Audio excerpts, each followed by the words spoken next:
Number 1 meeting number 2 in the Blitz poll is pretty rare, but Caledonia and Rockford are spoiling us. Tonight marked the third straight meeting between the two schools in varsity football where they were the top 2 teams in the Blitz poll, and the second straight season where the Rams came in number 1. Carlson Munger Stadium, first home game of the year for Rockford, and the folks were lining up at least 2 hours before the gates opened. More than 12,700 people in attendance of this one, and they got a shock on the opening kickoff. Brock Townsend takes it for a touchdown. 12 seconds into the game, Caledonia had a 7-0 lead, but Rockford would respond on the ensuing drive. Ryan Ahern finishes it from 9 yards out. This ties the game at 7. The Rams would go ahead 14-10 at the half. And in the third quarter, it was the passing game of Drake Irwin and his receivers that took over, hitting Cam Cruisinga for a 72-yard touchdown early in the third quarter to make it 21-10. And then a little bit later in the frame, it's Irwin finding Seth Anderson, 26 yards on this scoring strike, make it 28-10 Rockford. And one more in the period for good measure. Irwin to Cruisinga again. This one from 44 yards out, Rockford. So impressive again. 42-16 the final, beating a really good Caledonia team, and Irwin had a monster game. A school record 431 passing yards. He completed 78 of his pass attempts. Cruisinga, another really big game. 5 catches, 178 yards, and a pair of touchdowns. Seth Anderson had 6 grabs. Mikey DeKuyper had 5. Brody Betzer did complete 13 of 25 passes for 143 yards for Caledonia, and he did not turn the ball over.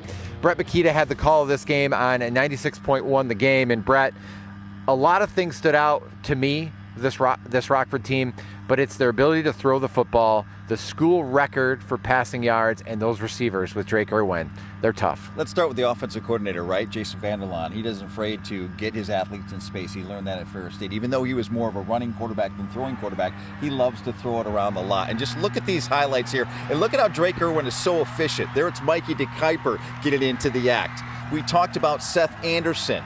We talked about, and we didn't even mention Blake Lindsley yet, as Anderson gets a grab there. And then, of course, the big night again for number 1, Cam Kaminga. Kaminga's got 9 receiving touchdowns through 4 games. Unbelievable performance with Irwin. I made the comparison to Kirk Cousins. And look at Kirk Cousins' numbers last night against Philadelphia, right? Kind of similar. Very efficient, doesn't make bad decisions, takes care of the football, and gets it to his playmakers in space, right? And that's what you saw with Rockford. That's what I think makes him so tough. And the senior leadership of Irwin, number 9, is what gets him going. But just spreading the wealth there with his weapons. Could you imagine if Kirk Cousins had Randy Vanderveen in the Rockford defense? They'd be in the Super Bowl every year. And again, I'm not saying he's an NFL type of quarterback talent-wise, but what I'm saying is I see a lot of similarities of what he does and what Kirk Cousins is known for when he was at Michigan State and now in the NFL. Well, we talked to the receivers and Drake after the game. Let's start with QB1. Who's your favorite wide receiver?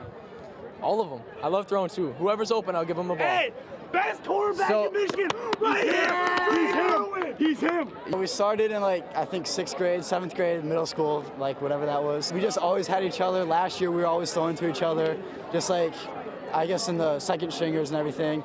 So I mean, we've always just had that connection and everything. So, and we're always getting better, always working. He works his butt off too. In practice, I feel like every day, I feel like we've had such a good connection. I feel like with Cam, Chewy, McCoy, Lucas, Ben, Michael, I feel like we just connected as a whole. I feel like Drake understands all of us, and we just love each other. We all go to dinner together. We always hang out. I feel like we just connect so much in a group. All 3 guys gave credit to the offensive line, which I thought was great. I mean, you can't throw the ball like that without time, and they had time. The coaching staff, the defense, and I want to talk about the coaching staff for a minute. You talked about Jason Vanderlaan. Sean O'Brien is the wide receivers coach. That's an impressive wide receiver group. And Brent Cummings is 26-0 as a head coach in the regular season.